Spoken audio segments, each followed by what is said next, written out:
one of the great strengths of FT Strategies and the FT, but I can speak more confidently about my team, is it's a very diverse team, and I'm so proud and protective of that. This is The Talent Show, a new podcast series from FT Talent, a hub of innovation from the Financial Times. It's hosted by under 30s for the under 30s around the world. This second series is about all the aspects the FT organization is covering today, from editorial to development, from data to talent. I am Virginia Stagni, and this is a guide we designed to inspire you to be the one driving innovation and change. Welcome to the show.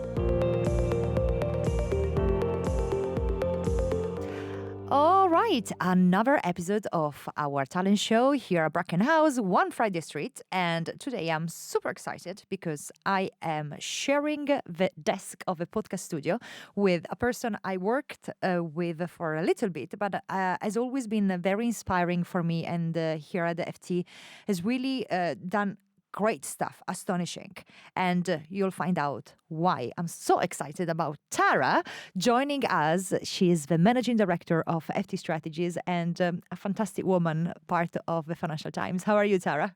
Thank you, Virginia. I am fine. I am very excited to be here. And thank you for those very kind words. Tara is, of course, one of the leaders here at the Financial Times. She is, as I said, heading FT Strategies, and she's going to tell us a bit more what FT Strategies is all about.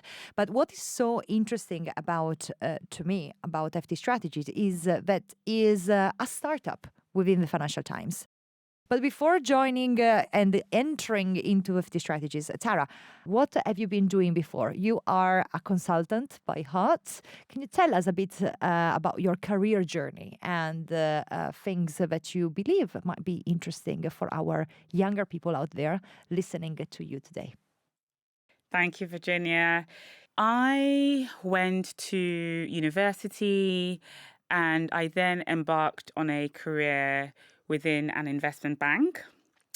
I did a lot of strategy work and I was part of the investment management division with Goldman Sachs. Having spent about 4.5 years, I wanted to do more. I wanted to do more problem solving. I wanted to do more strategy work across many sectors. I decided to go to business school because I thought that would be a great platform for me to learn a bit more about myself, invest in my human capital, as they say. And I don't think you can ever overinvest in yourself. So I always say to anyone who's thinking about doing a master's or even getting their first degree or doing a course even for a few weeks, that as long as you can see value in the mid or long term, it's probably worth that investment. Plus, I thought it was a great way to build my network more globally. So I went to business school in the US. And then as part of that, I learned more about consulting. And I thought that this is a great way to do what I wanted to do, which was do a lot more client work, but across many sectors. If I'm being completely honest, and I didn't say this in my interviews, I also wasn't entirely clear what I wanted to do. Well, that's great. And that's something that we really want to tackle as well, because so many of us are in that position where we find ourselves in some journeys and paths, especially from an educational perspective, where this is going to open so many doors. Well, we just find it difficult what might be the right one that we embark into. And how did you approach that kind of uncertainty and feeling of the right spot from a business education perspective? What's next? What was your process? What did you do? Spoke to as many people as possible. I mean, obviously, there are tons of things that you can read online and you can attend as many of those career symposiums and conferences and go to website, etc. But there's nothing like really speaking to people who live and breathe the culture, the values, who can tell you all of the highs and the lows and the challenges and the intangibles, right? Like the politics. So I spoke to as many people as possible. and not just in those more formal settings. So I would often go to those events, but then I would, for people who I kind of connected with at a deeper level, I would ask them for their business cards. I will offer to speak to them over coffee, just to really try and get beneath the top of the iceberg, right? To what is it really like? What is it like for someone like me as well? Because, it's really important to me as a Black woman who knew that I wanted to have a family at some point to really understand what it would mean for someone with a fairly unique background, with a very interesting accent, to fit in, right? Do I have a chance of progressing and being offered opportunities to help me be successful? Why you said, because you brought this up, you, woman from a different background, wanted a family, etc., etc. Why you were thinking about these as blockers, or were you thinking about these as an asset to bring a different perspective, or both? Absolutely an asset. What I was trying to do is to make sure that I found an organization that also saw it as an asset. There are a number of things that I looked to. The first, fairly obvious, is how many people looked like me were in the organization. How many examples of women, even men, who had dependents, who were of a particular minority group, which could be race, it could be religion, sexual orientation, etc., right? Who were in powerful positions. Because it's all well and good to try and get people at a junior level, but actually, are you creating systems and a culture that allows them to progress to the top? That's usually the harder part, I think.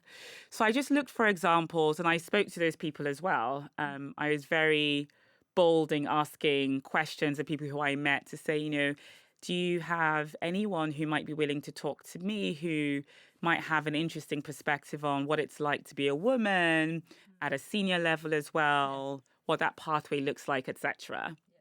And thankfully, some of these organizations, usually some of the bigger ones, have quite established networks, right? So, like a women's network and so on. So they could easily connect me to those groups. And then, so McKinsey, how long have you been there?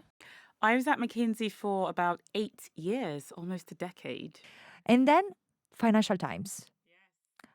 How did you approach the idea to work for a newspaper? Because I always think that after consulting, you get to actually meet and connect with a lot of industries, but media is not really, the cherry on the cake of deals that consulting, and especially McKinsey, does.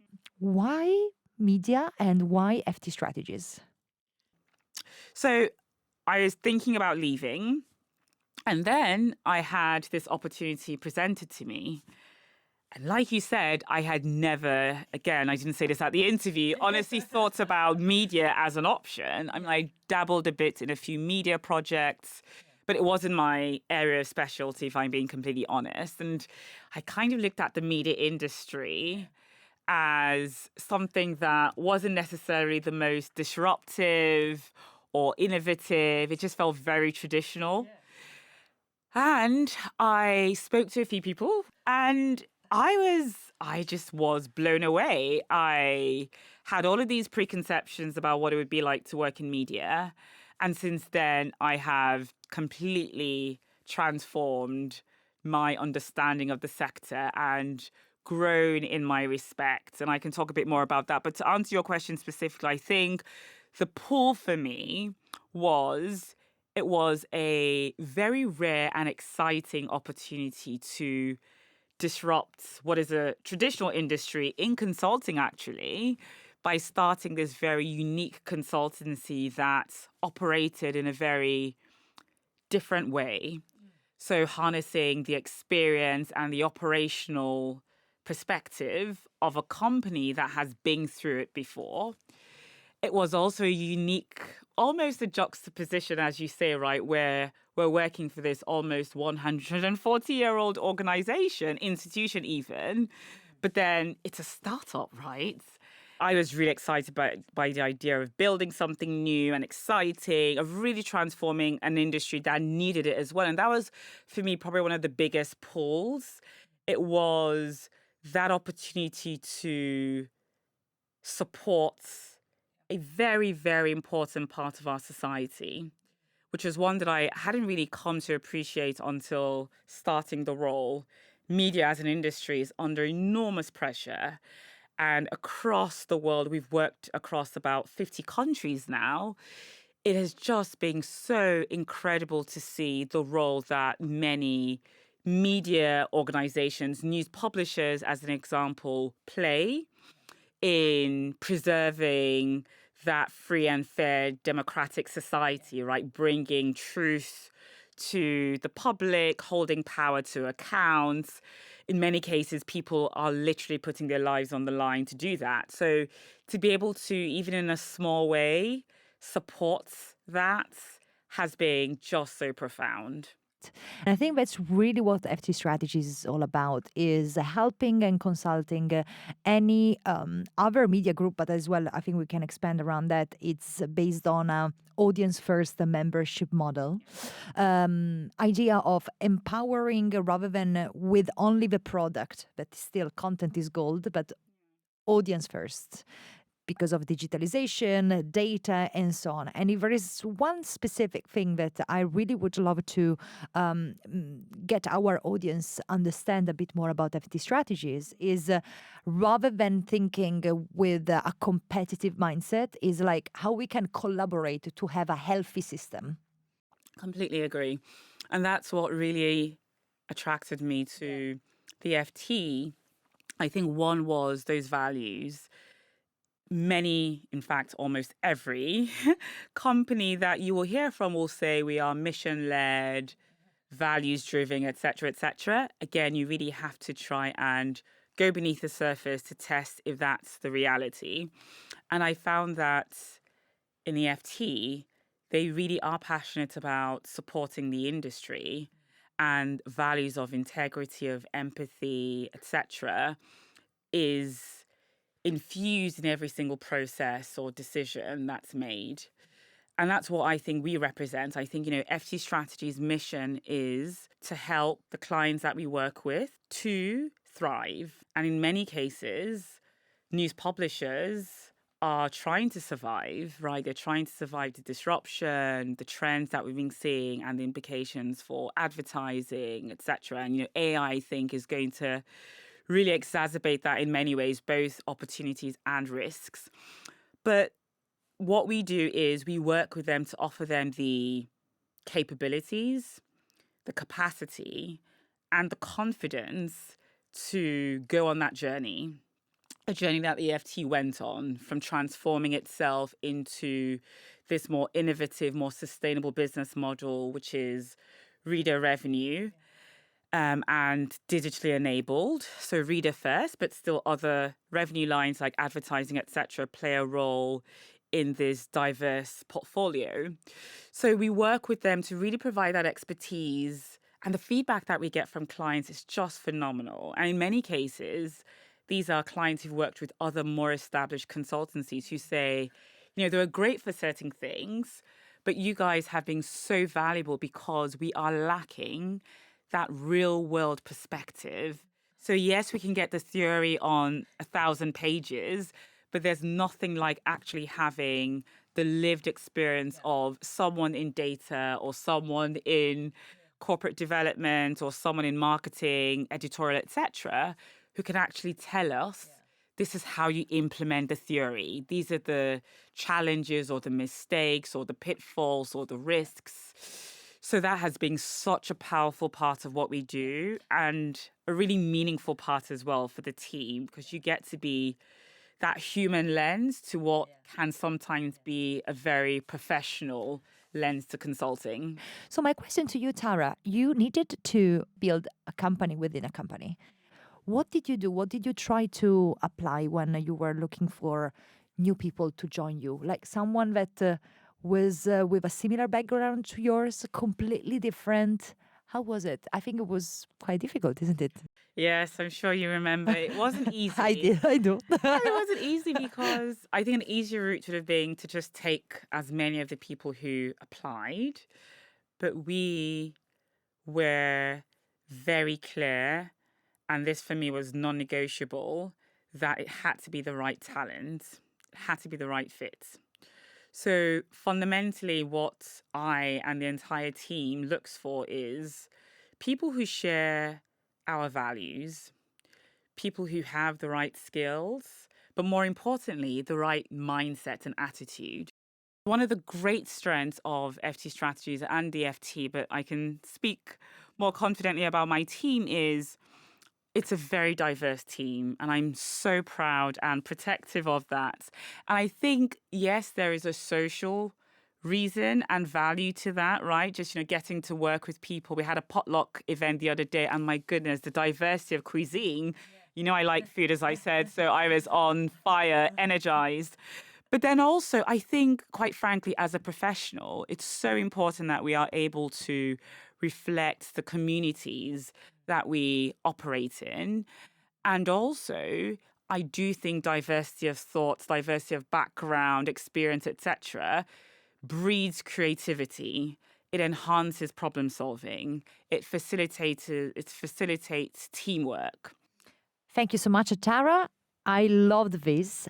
And now the special part of our podcast is getting two bright people out there, Tom and Stephanie, to ask you some questions. How are you guys? Very good, thank you. Yeah? Great. It's a great day, yeah. Yay, super. So tell us a bit about you, Tom. Where are you from? What are you doing at UCL? So I'm consulting director at 180 Degrees Consulting at UCL, where I'm also studying European Social Political Studies in a dual degree between UCL and Sciences Po. All right. And I'm in my third year, going on to my fourth year. Super. What about you, Stephanie? So I'm a second year student at UCL studying BSc Economics. I'm also one of the consulting directors at 180 Degrees Consulting with Tom. And I am from the Philippines and came over here for university. All right. Okay.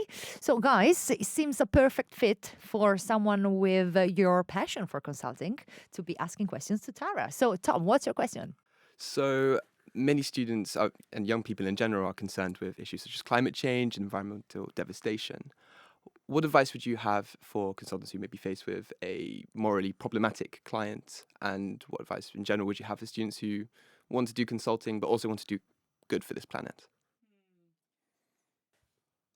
It is a real question that many consultants face.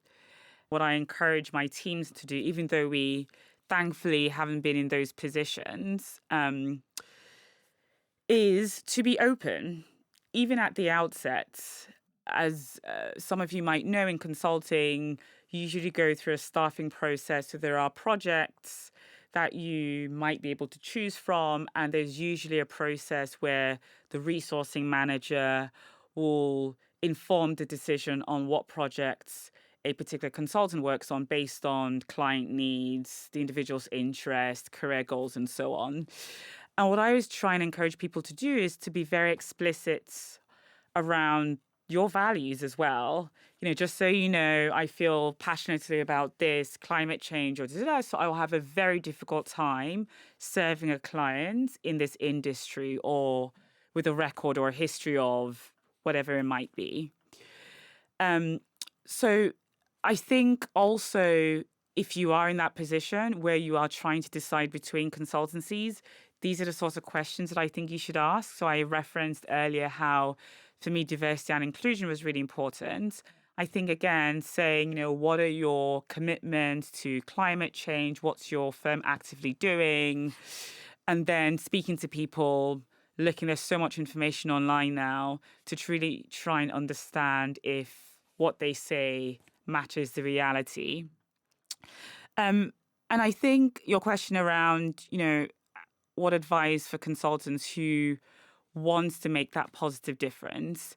Thankfully, there are there is a growing number of consultancies that want to operate in these, if you will, social sector spaces. So I would absolutely look at them as a place where you could work and you are likely to actually do a lot of work on a particular topic that you care about, as opposed to perhaps more of a full service consultancy where they might have a practice, which might have a couple of projects every year, but then probably means that you have to do other projects in between that you are less passionate about. So I think if you can actually work for a company whose mission aligns with your personal goals, great. But at a minimum, and I know that's not always the case because, there aren't just enough of those types of companies.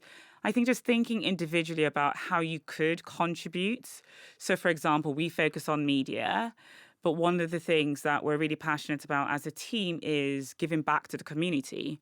So what the FT supports is 2 to 3 days a year where you can take that out. It's paid for and you can do something charitable.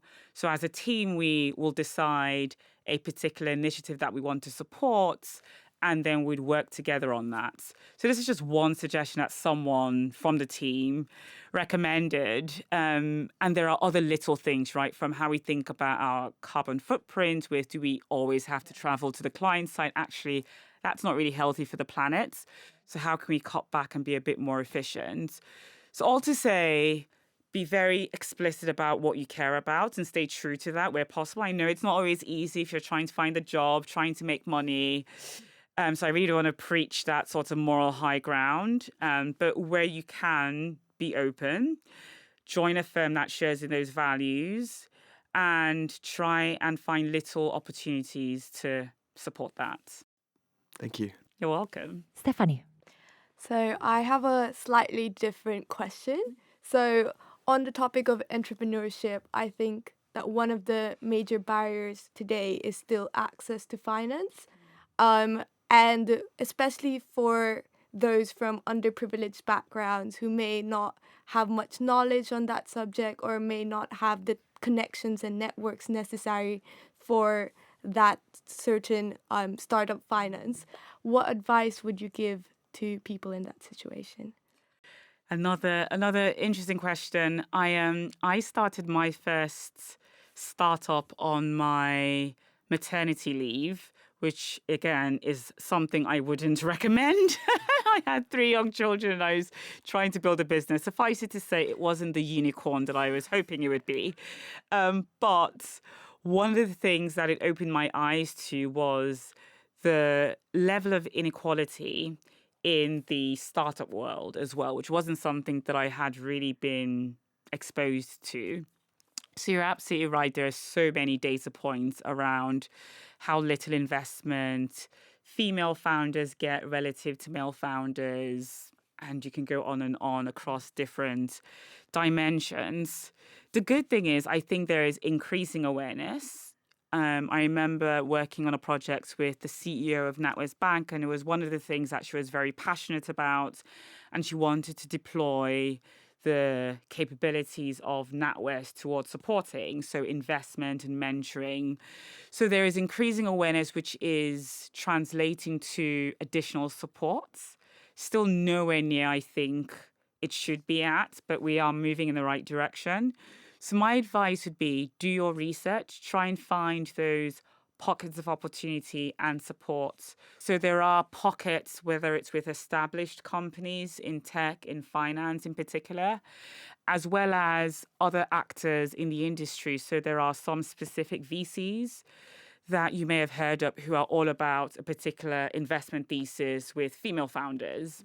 So I try and find those, and it's additional work. But when you do find them, it then opens up funding, advice, networks that are all about trying to help those founders who might be at a disadvantage, sadly, because of their gender or group or whatever it might be.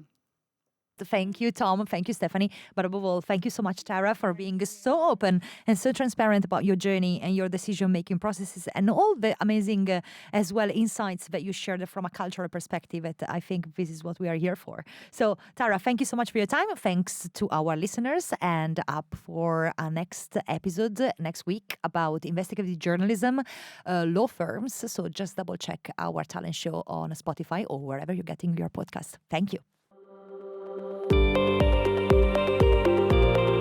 This has been The Talent Show, which is produced by the FT Talent team, Aya Al-Shihabi, and me, Virginia Stagni. Our podcast producer, editor, and sound engineer is Arturo Ochoa, and our social media producer is Letizia Clementi. Our music is by Dennis Kishuk. Check out all of the Talent Show episodes at fttalent.ft.com, subscribe wherever you get your podcast, and follow FT Talent on socials for updates. Until next time, and keep listening.